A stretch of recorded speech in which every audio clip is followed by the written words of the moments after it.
আগৰ চৰকাৰৰ দিনত পেট্ৰল আৰু ডিজেলৰ দাম বাঢ়িলে উঠা নমা কৰে, বাঢ়িলে আকৌ কমে। পেট্ৰল ডিজেলৰ কথাটোৱে তেনেকুৱা। এতিয়া বিজেপিৰ দিনত দেখিলো ধাৰাবাহিকভাৱে আপোনাৰ বাঢ়ি গৈ থাকে, কমাৰ নাম নলয়, কেতিয়াও নকমে। এটকা দুটকা কৰি কৰি আপোনাৰ 72 টকীয়া পেট্ৰল আজিৰ দিনটোত 107 টকা কৰি পেলালে।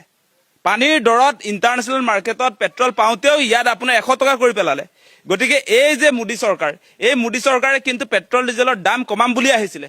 বহুত হৰ্ডিং মাৰিলে তেওঁলোকে পেট্ৰল ডিপুবিলাকত, বহুত মাৰিলে যে পেট্ৰল ডিপুৰ মাৰৰ পৰা যদি ৰাইজ বাচিব লাগে, পেট্ৰল ডিজেলৰ দাম বৃদ্ধিৰ পৰা যদি মানুহ বাচিব লাগে, তেনেহলে বিজেপিক, নৰেন্দ্ৰ মোদীক প্ৰধানমন্ত্ৰী পাতিব লাগে বুলি কৈছিলে।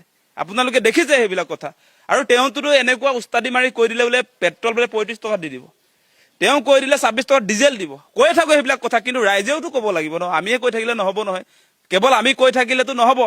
প্ৰেছাৰ ক্ৰিয়েট কৰিবলৈ হলে, আপোনাৰ চৰকাৰ এখনক জবাবদিহি কৰিবলৈ হলে সকলোতো মাত মাতিব লাগিব। কি যুক্তি আছে? আজি আপোনালোকে চাওক যে আজি আমেৰিকাৰ ৰাষ্ট্ৰপতি ডনাল্ড ট্ৰাম্পে, আপোনালোকে দেখিছে, তেওঁ আমেৰিকাত এনেও পেট্ৰলৰ আপোনাৰ ডিজেল পেট্ৰলৰ দামটো কম, আৰু তেওঁলোকৰ যিটো মুদ্ৰা, তেওঁলোকৰ যিটো ডলাৰ ৰেটটো পুৰা ওপৰত আছে। গতিকে এই মুহূৰ্ততো আপোনাৰ $1 আৰু 1.14 আপোনাৰ 1 লিটাৰ পেট্ৰল পায়, অনলি $1। গতিকে আমাৰ ইয়াত কিমান আপোনালোকে বিবেচনা কৰি চাওক।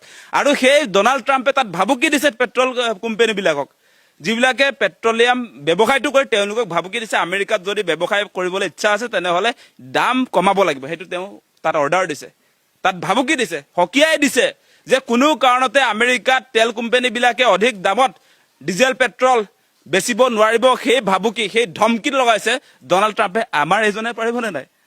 আমাৰ মোদীয়ে তেল কোম্পানীবিলাকক আচলতে দমটোৱে বাদেই এনে ক'ব পাৰিবনে নাই বাৰু? এনে সাধাৰণভাৱে নৰ্মেল ভদ্ৰতাৰে ক'ব পাৰিবনে নাই? তেওঁতো আপোনাৰ সেই পুঁজিপতিবিলাক ভয় খাই থাকে। আজি আদানী আম্বানী বুলি ক'লেতো তেওঁতো পুৰা ভয়ত কঁপি থাকে। সেইকাৰণে এতিয়া আপোনালোকে জানে তেলৰ ব্যৱসায় আম্বানীয়ে চলায়, আদানীয়েও চলায়। গতিকে এই যে আদানী আম্বানী, এই দুটা মানুহক কোনো কাৰণতে আমি এই আমাৰ বিশ্বগুৰুৱে যে দম দিব ৰাইজৰ কাৰণে, ডিজেল পেট্ৰলৰ ওপৰত যি ধৰণে আচলতে দাম বঢ়াইছে, সেইবিলাকক লৈ যে তেল কোম্পানীক যে তেওঁ জবাবদিহি কৰিব, সেইটো যে আমি কোনো কাৰণতে আশাই কৰিব নোৱাৰো আচলতে।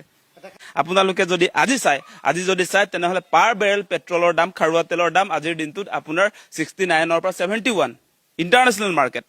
এক বেৰেলত 159 লিটাৰত আপোনাৰ কেৱল আপোনাৰ 69 পৰা $71। তাৰ মানে আজিৰ তাৰিখত 1 লিটাৰ পেট্ৰলত ভাৰতীয় টকাত হ'ব আপোনাৰ 41 টকা।